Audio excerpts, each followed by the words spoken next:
Hola, bienvenidos una vez más a Multiverso UAS, el programa televisivo de la Universidad Autónoma de Zacatecas. Para esta emisión hemos incluido una gran variedad de temas en torno a las actividades que la comunidad universitaria de la UAS realiza y que esperamos que sea de su agrado. Para iniciar, la licenciada en nutrición Chantal Vadillo de la Clínica Universitaria nos dirá qué es el síndrome del ovario poliquístico y cuáles son las maneras de tratarlo. ¿Nos acompañan?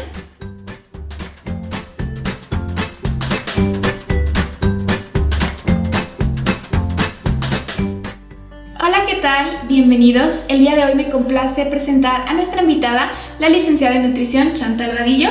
Ella es egresada de la Universidad Autónoma de Zacatecas y responsable del Departamento de Nutrición de la Clínica Universitaria de la UAS. Chantal, ¿cómo está el día de hoy? Hola, muchas gracias. Muy bien, gracias. Qué bueno, pues estamos muy contentos porque hoy vamos a estar platicando un poquito sobre el tema del síndrome del ovario poliquístico, sus síntomas, la importancia de la nutrición y pues muchos temas que conllevan y la importancia de saber un poquito sobre este tema, ¿verdad? Claro, muy bien. Bueno, solamente como para introducir un poquito a las mujeres que nos ven en este tema, este síndrome de ovario poliquístico es una enfermedad caracterizada por varios signos y síntomas que son normalmente muy notorios, pero algunas veces no lo son tanto, como pueden ser, por ejemplo, las irregularidades menstruales, como que, por ejemplo, no reglan o reglan muy retirado, o sea que sus ciclos menstruales son cada 40-45 días y no cada 28 como debe de ser.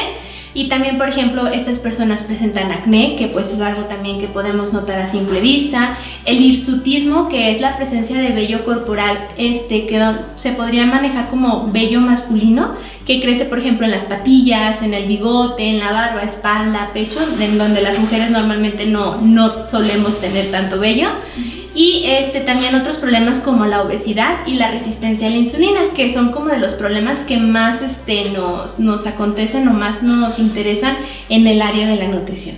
Claro, ahora, bueno, ya que mencioné un poquito de la nutrición, ¿por qué es importante la alimentación y tener esto muy presente cuando estas personas tienen este padecimiento? Claro, bueno, la nutrición es clave. En estas enfermedades, sobre todo, la nutrición debe de ser un 90%, claro, acompañado del tratamiento médico que le haya dado el ginecólogo o la ginecóloga. La nutrición es súper importante porque en estas pacientes, sobre todo como en el 40 al 60%, presentan obesidad. Entonces la obesidad, a su vez, lleva muchos más problemas. Entonces es súper importante controlar este problema mediante un plan de alimentación que deba de ser adecuado a las necesidades de la paciente, es decir, que tenga todos los requerimientos que ella necesita y además tiene que ser un plan con alimentos con bajo índice glucémico para controlar y ayudar un poquito a lo de la resistencia a la insulina. Es muy importante hacer énfasis en que las pacientes necesitan controlar el peso, porque si no se controla el peso puede llevar a otros problemas más graves, como pueden ser la diabetes tipo 2, la hipertensión, la infertilidad. O sea, realmente el no tratar el problema a tiempo sí conlleva varias consecuencias. Claro, entonces es muy importante tener en cuenta todo esto, sí, ¿verdad? Claro, tiene que ser clave. ¿Y alguna recomendación que nos pueda dar a las personas, a las mujeres, claro, en especial que nos están oyendo y escuchando, para que ellas estén pendientes de este padecimiento? Sí, claro. Si sospechan que tienen esta enfermedad con los signos y síntomas que les acabamos de mencionar, de primera instancia hay que visitar a su ginecólogo para descartar cualquier otra anormalidad.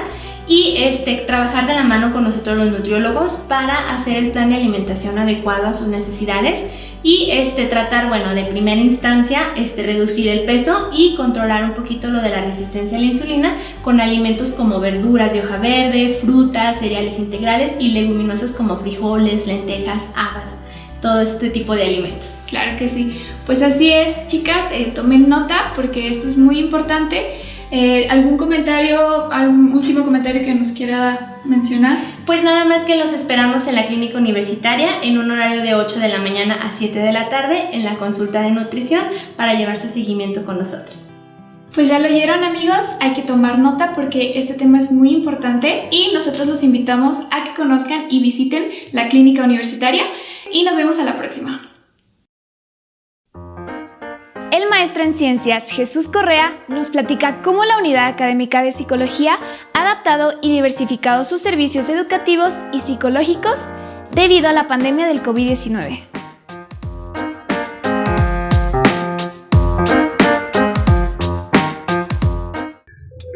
comento, si me lo permites, a manera de preámbulo, señalar que en su momento pues a todos nos agarró de sorpresa la contingencia, nos agarró con las manos en la puerta, si me permites la expresión. No estábamos preparados para esto. Derivó en un primer momento en una crisis sanitaria global, después una crisis económica y actualmente se avisora una crisis en términos de salud mental. La Escuela de Psicología, como muchas instituciones, en su momento no estuvieron lo suficientemente preparadas.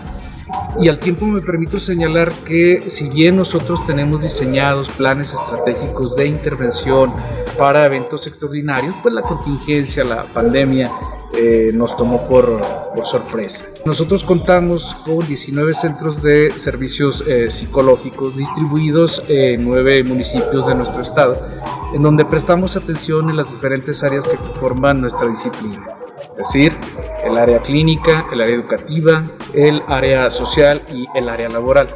En estos centros de servicio ya se venía prestando el mismo servicio hacia estas áreas como tal.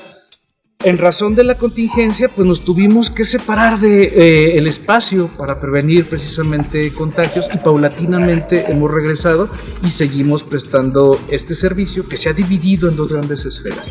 Una a distancia o en línea a través de nuestro call center y otra en donde sí, cuidando por supuesto en todo momento la cuestión sanitaria, brindamos atención presencial.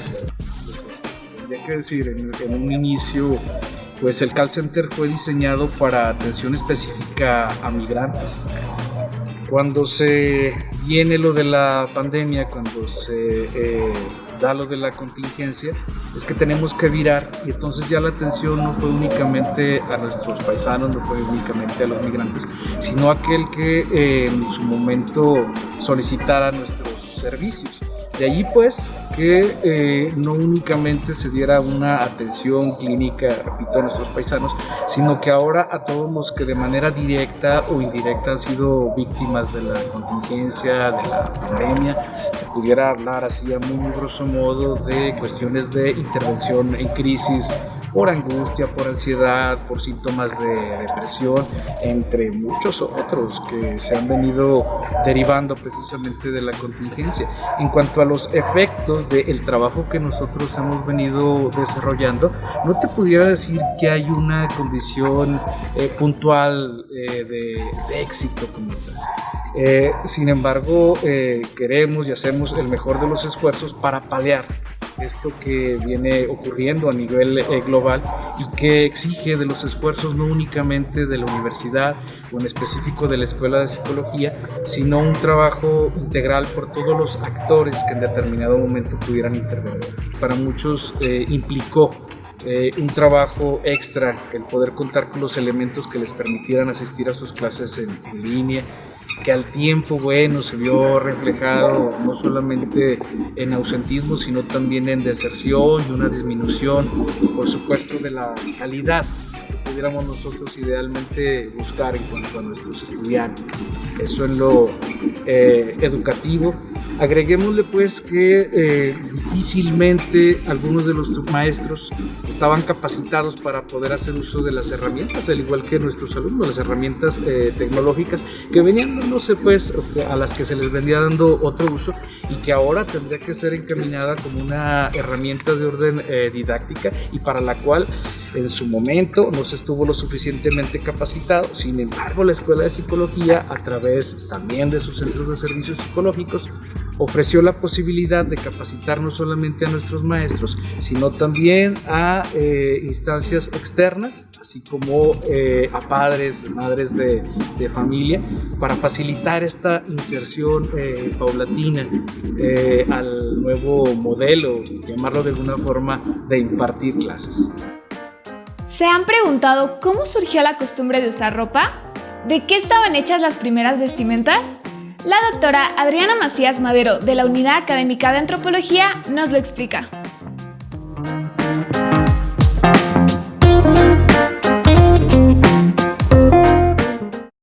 Hola, soy Adriana Macías, docente de la Unidad Académica de Antropología. ¿Alguna vez se han preguntado por qué se visten como se visten? y si lo que usan realmente representa su personalidad. ¿Y desde cuándo hacemos estas cosas? Pues resulta que desde tiempos muy remotos el hombre buscó cubrir una necesidad básica que era reducir el impacto de la intemperie, ¿no?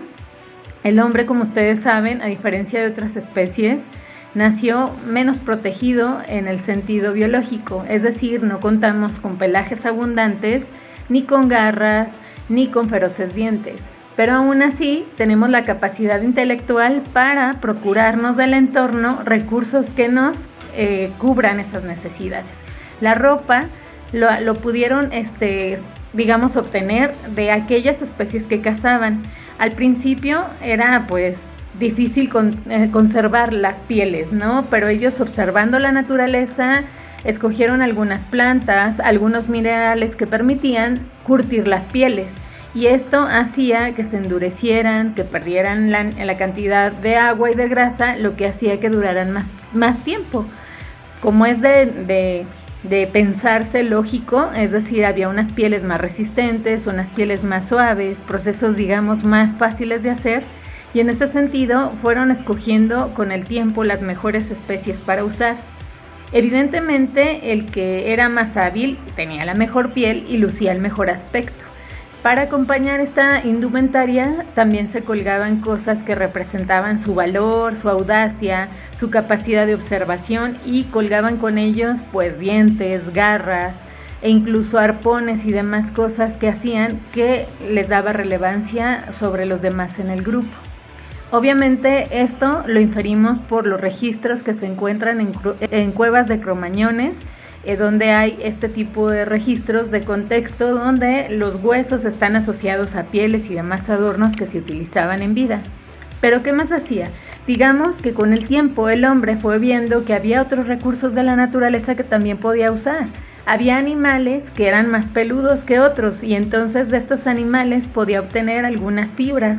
Si las trenzaba, si las tejía, si las podía, hilar, podría hacer cuerdas, y al principio solamente empezó a hacer redes con las que pescaba, redes que tenían una amplia apertura, pero con el tiempo se fueron compactando y fue creando telas. Estas telas tenían la capacidad de que se podían teñir, y eso habría una posibilidad infinita de lucir miles de looks, ¿no? Imagínense. En ese sentido, agarraban de los contextos, minerales y otros productos para ponerle a las telas color. Esos colores, obviamente, no cualquiera los podía usar. Es decir, había colores exclusivos para la élite, gente que usaba solamente por ejemplo, los ocres, los azules o los amarillos, y con el tiempo de esta forma podían distinguir qué papel cubría dentro de la sociedad. Obviamente había calidades también de telas, y con el tiempo había fibras más rugosas, más suaves, y se fueron obteniendo pues del entorno mejores procesos para trabajarlas. Evidentemente la especialización hizo que hubiera un sinfín de posibilidades. Por eso la moda también se abrió a crear looks diferentes, es decir, las mujeres lucíamos de una manera y los hombres distinta. En este gran mundo de la vestimenta, pues hay más proyecciones, pero estas son nuestras primeras historias de cómo nos vestimos y por qué nos vestimos así. Nos vemos en la próxima. Nuevamente, los invitamos a conocer una de las más recientes publicaciones científicas de la Universidad Autónoma de Zacatecas.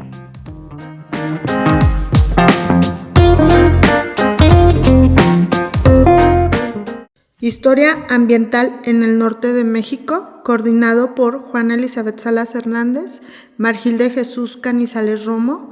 Es un libro coeditado por la Universidad Autónoma de Zacatecas, el Colegio de San Luis y la red columnaria Nodo América Hispánica Septentrional.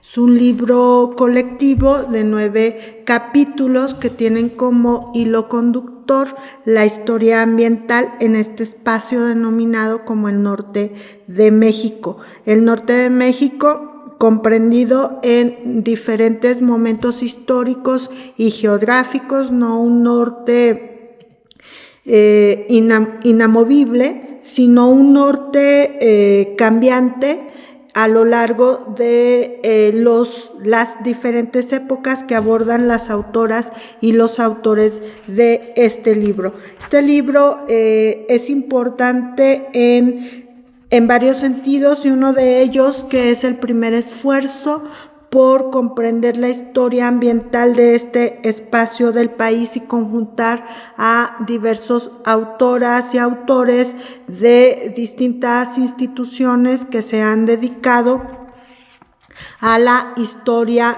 ambiental, a la arqueología del paisaje, a la agronomía, biología, etcétera, porque es un libro que tiene una vocación interdisciplinaria.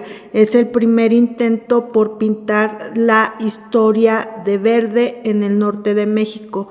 Encontrarán que el principal personaje histórico es el medio ambiente en diversos elementos. Bueno, les invitamos a leer este libro a quienes estén interesados por saber más sobre la historia y la transformación de nuestro medio ambiente. Y a propósito de libros, escuchemos la recomendación semanal de la doctora Citlali Aguilar Sánchez. ¿La escuchamos? Cuando me preguntan qué tomo en cuenta para recomendar un libro, pues tomo en cuenta lo que creo que todos haríamos, ¿no? Que a mí me haya gustado, que yo me haya sentido feliz o que haya encontrado un regocijo al estar leyéndolo. Que cuando estuve en esas páginas se me hayan ido pues como agua, ¿no? Y eso fue lo que me sucedió con Las uvas de la ira de John Steinbeck, escritor norteamericano, también ganador del Premio Nobel de Literatura. Esta novela es una novela muy extensa, más o menos 400 páginas dependiendo de la edición. Y en ella el narrador pues nos sitúa con la familia de los Schwab, que son una familia pues muy pobre en Estados Unidos, que cada vez se queda más pobre por condiciones económicas, ¿no? Llega una especie de tormenta de polvo al pueblo en el que viven y tienen que migrar hacia otra ciudad, tienen que migrar de Oklahoma a California, para lo cual se tienen que llevar pues casi la mitad de la novela, ¿no? En ese viaje, en esa travesía por la carretera, en la que también suceden pues muchísimos acontecimientos a todos los personajes. Hay pues personajes que desafortunadamente se quedan en el camino y literal son enterrados a un lado de la carretera. Esta novela no solamente trata pues del transcurso de la familia de un estado a otro, sino también pues de ya propiamente el destino y de cómo en ese destino también ocurren pues muchas cosas, ¿no? Y que a veces ese destino parece no ser precisamente un destino, sino también una especie de pausa, ¿no? En el que los personajes pues no saben si llegaron o si tienen que seguir moviendo.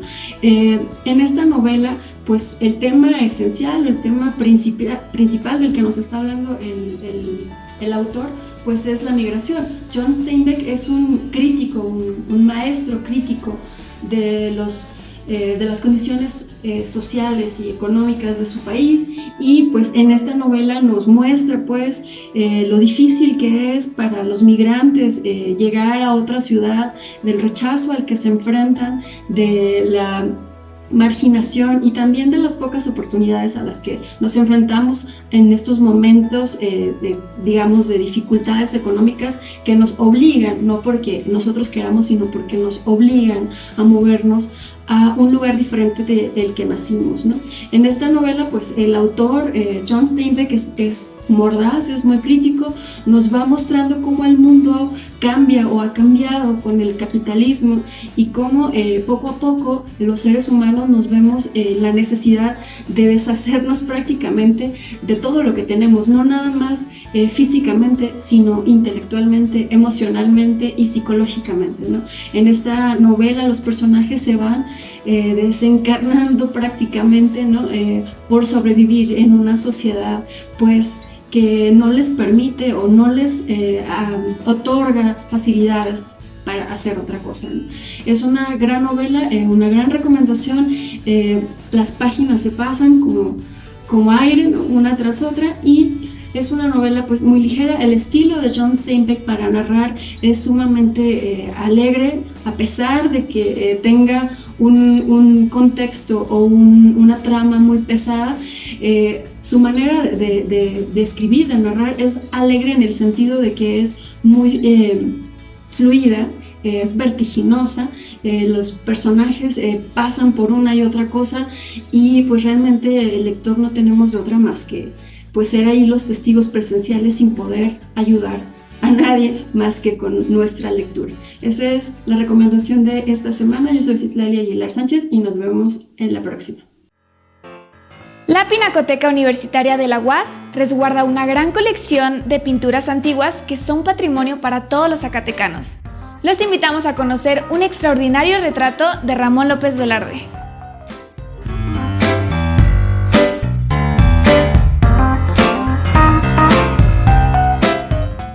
Ramón López Velarde murió el 19 de junio de 1921. Entonces contaba con 33 años, 4 días. Era abogado, era soltero, era el hijo primogénito de una familia que se formó en Jerez, Zacatecas. Ramón López Velarde estudió en San Luis Potosí la carrera de jurisprudencia que hoy cómodamente le llamamos de Derecho. Fue escritor. Todos lo situamos, quienes lo leemos, lo situamos como escritor, como poeta. En esta obra, que por muchos detalles puede considerarse de Roberto Montenegro, un amigo de él en la Secretaría de Educación Pública, puede atribuirse a Roberto Montenegro por la firma, por los detalles, por el estilo de los retratos de Roberto Montenegro. Él era un jalisciense, contemporáneo de Ramón López Velarde. Quizás era el hombre de caballete con más reconocimiento en la generación pre-post-revolucionaria. Ramón López Velarde fue un rostro visible para Montenegro. Lo dibujó en un libro, para un libro. También lo retrató y varias fotografías fueron utilizadas para obras como esta. Esta obra de Montenegro tiene la imagen de Ramón López Velarde por un detalle. Es la imagen que está en la avenida Jalisco, hoy avenida Álvaro Obregón de la Ciudad de México. Es una fotografía donde él está vestida de luto, es un vestuario de luto. Es la clásica fotografía de óvalo de Ramón López Velarde. Podríamos continuar en el juego Ramón, Ramón, Ramón, pero quien haya sido Roberto Montenegro o de la escuela de Roberto Montenegro, sabían y habían leído el primer libro de López Velarde, La sangre devota. Está la imagen de un templo, que en este caso, quienes conocen Jerez saben que es el santuario. Están los árboles que no son del atrio del templo que está en la portada del libro, sino de la Alameda de Jerez, de los jardines arbolados, fresnos y álamos de Jerez. Y está el poeta, que en este caso no es una mujer, sino una obra donde el dibujante retrata a López Velarde y lo hace como lo que es: un hombre moreno, un hombre alto, un hombre delgado y, ¿por qué no?, un hombre guapo, con un pelo, con cabellera que no es de las quietas, sino de las que se batalla para peinarse. Aquí está La sangre devota, y no es la provincia, es la poesía de un jerezano, Roberto Montenegro, Ramón López Velarde. Esta es propiedad de la Universidad Autónoma de Zacatecas. ¿Qué es la generación Copo de Nieve? El psicólogo clínico Eumir Cázares nos informa cuáles son sus características.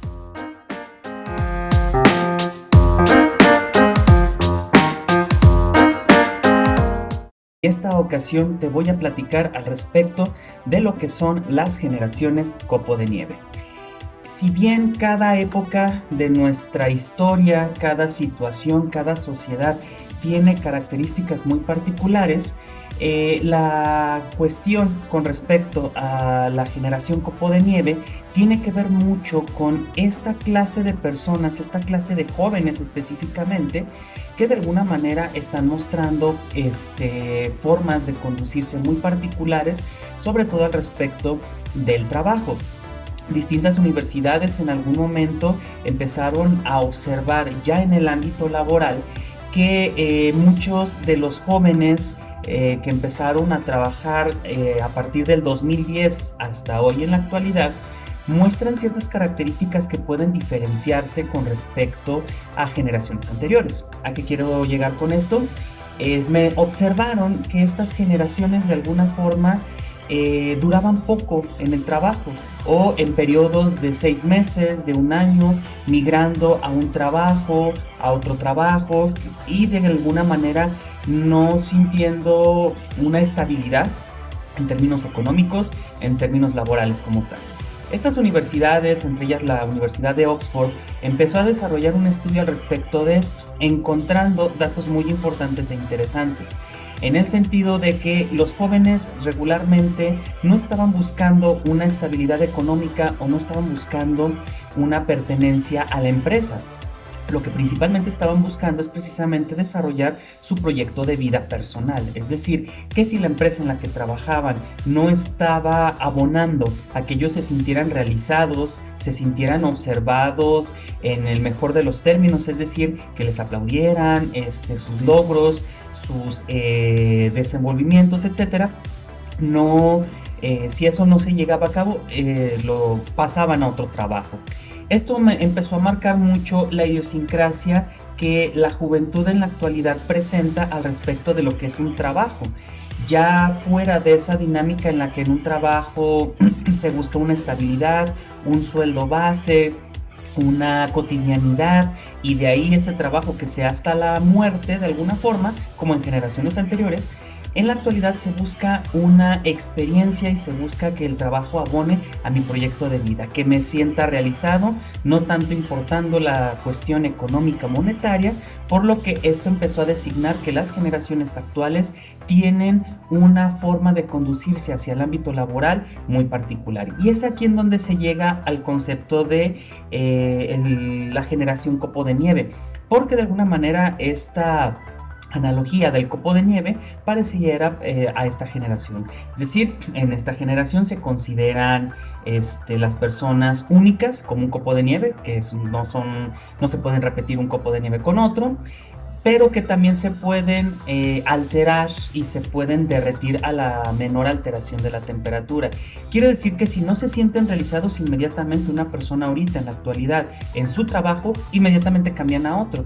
Por eso se cae en la parte de que probablemente la estabilidad no sea una cuestión que se desarrolle en este sentido. Sin embargo, también hay que decirlo, que la crítica que se hace a esta noción de la generación Copo de Nieve es considerando que los empleos o la dinámica social no es equiparable a la de otros tiempos. Ahorita hay poca estabilidad en términos laborales.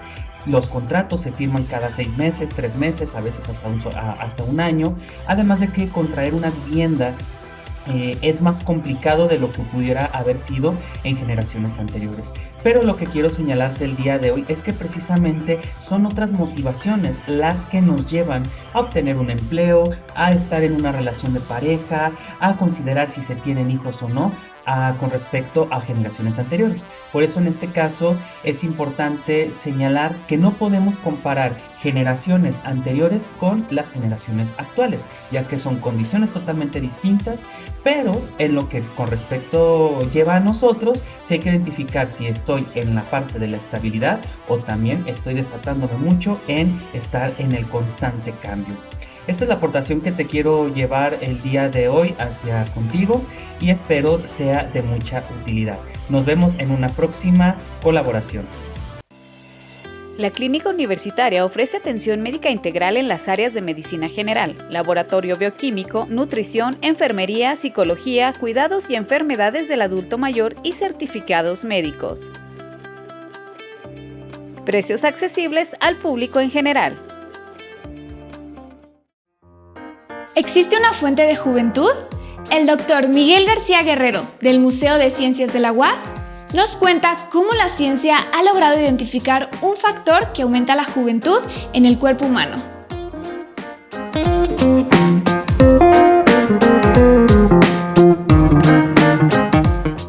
Hola amigos, buenas tardes. Soy Miguel García Guerrero del Museo de Ciencias de la Universidad Autónoma de Zacatecas y una vez más estamos aquí listos para una cápsula de ciencia y deporte. El día de hoy, vinculándonos un poquito a la historia de la ciencia, quiero recordar esos esfuerzos de los alquimistas, que todos los conocemos como esa gente que buscaba hacer las estrategias, las combinaciones para lograr que diferentes materiales se convirtieran en oro. Pero no solo eso. Otro de los grandes esfuerzos de los alquimistas era encontrar la fuente de la eterna juventud. Pues bueno, la química hasta el momento ha desarrollado algunos procesos, ha entendido muchas formas de cómo funciona nuestro organismo para ayudarnos a vivir más, a vivir mejor. Pero hay otra cosa que la ciencia nos ha encontrado a detectar que puede ser la fuente de juventud. No es eterna, pero algo es algo, nos va a ayudar. Fíjense que poco a poco nos hemos dado cuenta que la actividad física constante nos ayuda a retrasar el proceso de envejecimiento. Por ejemplo, la doctora Lynn Cherkas del Imperial College de Londres hizo una investigación con gemelos. ¿Por qué con gemelos? Porque a veces es difícil comparar la salud de dos personas o el envejecimiento de dos personas que no tienen nada que ver. Pueden decir, bueno, sí, es que él hace ejercicio y le va mejor, pero a lo mejor sus genes le ayudan y tiene un mejor metabolismo. Pero ¿qué pasa cuando podemos comparar dos personas que tienen los mismos genes? Son gemelos idénticos. Y si tenemos casos de uno que es más activo que el otro, pues por ahí podemos tener datos interesantes. De entrada, la doctora Cherkas hizo un gran estudio con más de 3,000 gemelos allá en Reino Unido y primero se dio cuenta que independientemente, antes de comparar los casos de los gemelos entre hermanos, compararon entre grupos de personas. Y en promedio, al ver la salud de los glóbulos blancos, esas células que nos ayudan a defender nuestro cuerpo, los glóbulos blancos de las personas activas físicamente equivalían a alguien 10 años más joven pero sedentario. Es decir, una persona sedentaria tiene los glóbulos blancos que una persona 10 años más vieja pero que sí se ejercita. Entonces, aquí vemos como el primer factor. Y luego cuando compararon ya entre los hermanos, se vio que es mucho... se verificó pues la diferencia en el desgaste entre unos y otros. Siempre los que son más activos iban a tener los mejores glóbulos blancos, el mejor sistema inmune para protegerlos. Esa es una gran enseñanza que nos deja ahora en tiempos de pandemia. Y otros estudios han verificado el efecto que tiene el desgaste del cromosoma conforme las células se van reproduciendo. Todos estamos hechos de células y las mismas células que teníamos de pequeñitos no son las que permanecen hasta ahora, sino que se van regenerando o unas mueren, nacen otras y así sucesivamente. Y en este proceso se replica el ADN. Y hay un extremo en los cromosomas que se llaman telómeros, que sería como el equivalente a esa cinta que protege las agujetas de los tenis. Si se desgasta la cinta, las agujetas se empiezan a deshilachar, ya no los podemos amarrar y no va a funcionar la cosa. Si se desgastan totalmente los telómeros, se daña el cromosoma que tiene nuestra información genética y ya no se van a poder reproducir bien las células.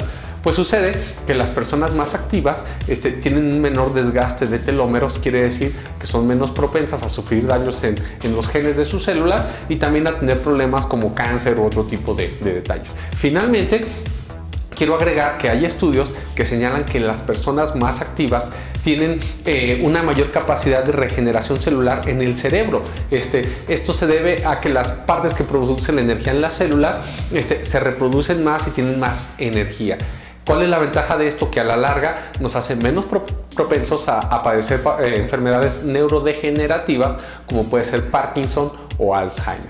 Entonces, quizá los alquimistas batallaron para encontrar esa famosa fuente de la eterna juventud. No la encontraron con procesos químicos tradicionales, con experimentos y tubos de ensayo, pero la actividad física constante, el deporte, el ejercicio nos dan procesos bioquímicos que sí nos ayudan a encontrar esta fuente de juventud.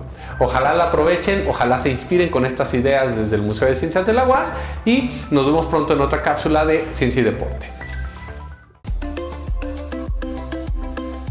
En Tienda Universitaria UAS encontrarás playeras, sudaderas, agendas, tazas, uniformes deportivos y un sinfín de artículos para uso cotidiano, con precios accesibles y diseños innovadores.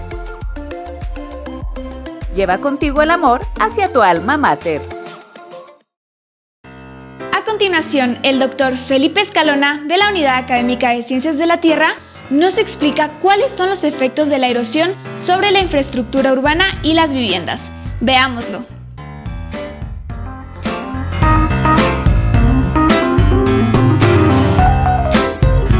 El trabajo de investigación que realizo está relacionado con el peligro por erosión, por los procesos de erosión y el posible riesgo que pueda generar tanto a las obras de infraestructura como a las viviendas.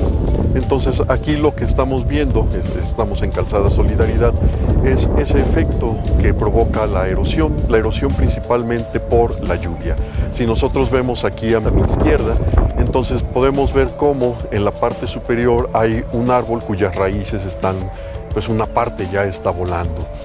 ¿Esto qué significa? Pues el árbol no nació así, o las raíces no se originaron de esa manera, sino que por efecto de la erosión, poco a poco ha habido un deslave, digámoslo de esa manera coloquial, en el que se ha removido el sustrato, la tierra, y entonces las raíces poco a poco van quedando expuestas hasta que eventualmente ese árbol vaya a caer. Ese frente de erosión avanza, pues puede ser por la formación de las cárcavas, es decir, los surcos que nosotros podemos ver. También puede haber colapsos. Ahí se observa un semicírculo muy bien definido que es un frente de un deslizamiento. Entonces, esos van a ser los procesos que nosotros vamos a tener, al menos aquí en esta parte, en donde podemos ver ese frente de erosión y cómo va avanzando hacia el cerro. ¿De qué manera nosotros podemos mitigar o disminuir un poco estos efectos? Pues es no dejando una pendiente que sea vertical, sino un poco más inclinada, y se puede reforestar o se puede sembrar con plantas que tengan raíces que se expandan para que de esta manera el suelo se pueda detener y se pueda conservar. Entonces no se va a detener completamente el proceso, pero sí se va a mitigar. Si de por sí es lento, pues va a ser mucho más lento. Ok, aquí tenemos algunos de los efectos de la erosión. Podemos ver cómo las banquetas están inclinadas y cómo hay fracturas en la calle, y estas fracturas son paralelas en la dirección de la pendiente. Entonces, ¿qué es lo que sucede aquí en esta parte? Lo que sucede es que debido a la pendiente empieza la erosión, empieza a socavar la base de las banquetas hasta que finalmente pues empieza a colapsar. Este proceso de socavación o de remoción de la base de donde haya alguna construcción es un efecto que es muy común. Nosotros podemos caminar en algún lugar donde haya alguna pendiente, donde esté expuesta alguna pendiente, y entonces vamos a poder ver cómo hay bardas volando, cómo hay banquetas, guarniciones que están volando y que eventualmente van a colapsar, así como estas que vemos en esta parte. Aquí vemos cómo es que está debajo de las construcciones el proceso de erosión. Podemos ver que en esta parte de esta como resbaladilla, en la parte de abajo ya no hay nada, entonces eventualmente esto va a colapsar.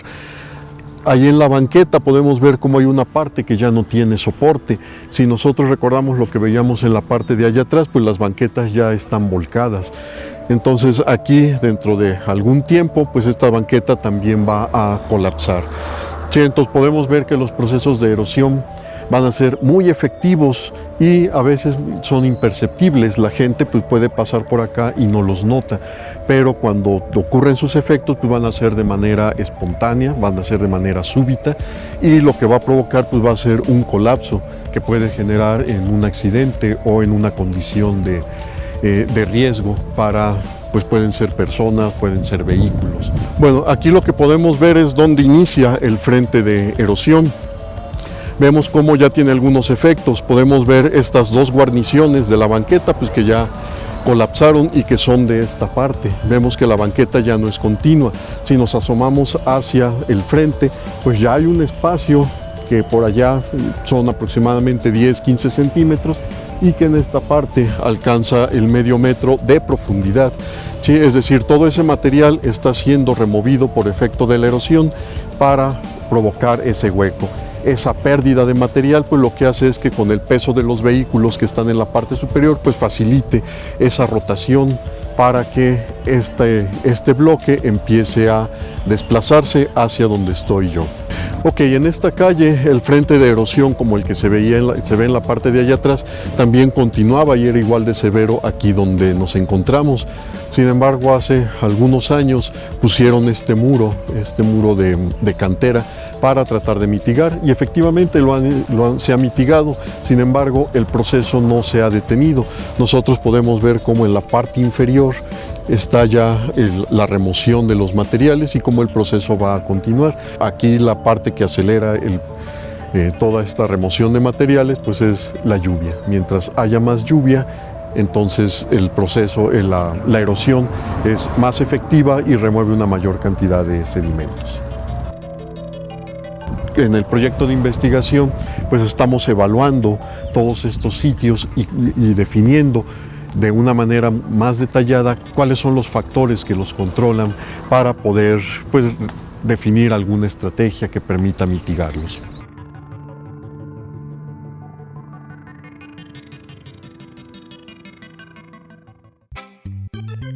¿Se pueden predecir las erupciones volcánicas? La respuesta la conoceremos en la siguiente colaboración de Noticiencia.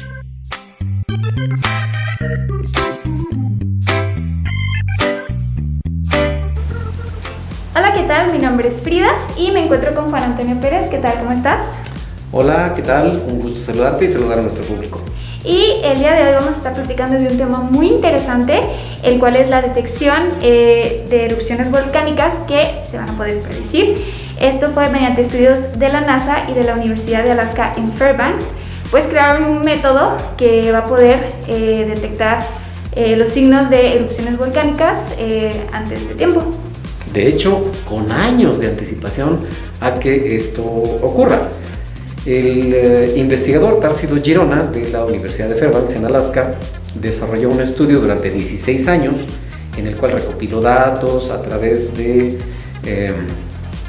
termorreguladores de satélites artificiales, 2 satélites de la NASA que se llaman Terra y Aqua. Y estos satélites dieron suficientes datos para determinar que un incremento en la temperatura en 1 grado Celsius del terreno que circunda a un volcán puede indicar la presencia de una erupción próxima.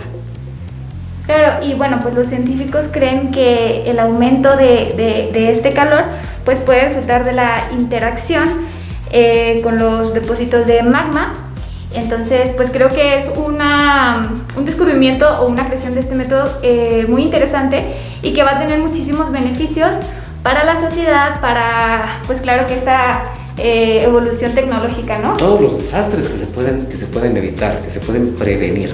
Ahora, ¿cómo es que estos científicos llegaron a la conclusión? Imagínate, se mueve el magma en el interior de la Tierra, en el subsuelo, y esto mueve los mantos freáticos, el agua.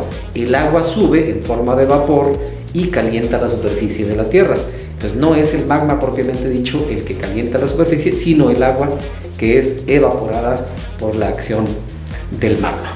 Claro, pues creo yo que es muy importante que también se dé a conocer todos estos descubrimientos, estas creaciones de métodos. Me parece muy, muy interesante. ¿Y gustas agregar algo más? Sí, claro que sí. Que este estudio fue publicado recientemente, a principios de 2021, en una revista especializada Nature Geoscience. De manera que no es una especulación, se trata de una investigación seria sobre los efectos térmicos de los antecedentes de una erupción, lo cual es realmente una enorme ventaja para el futuro. Claro que sí. Pues muchísimas gracias por sintonizarnos. Mi nombre es Frida Vázquez. Yo soy Juan Antonio Pérez y nos estamos viendo próximamente. El grupo de danza folclórica Tenamaxtle nos regala 2 cuadros de danzas tradicionales del noreste de nuestro país.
Así llegamos al final de esta emisión. Nuevamente, gracias por su atención y los esperamos en nuestro próximo programa. ¡Hasta pronto!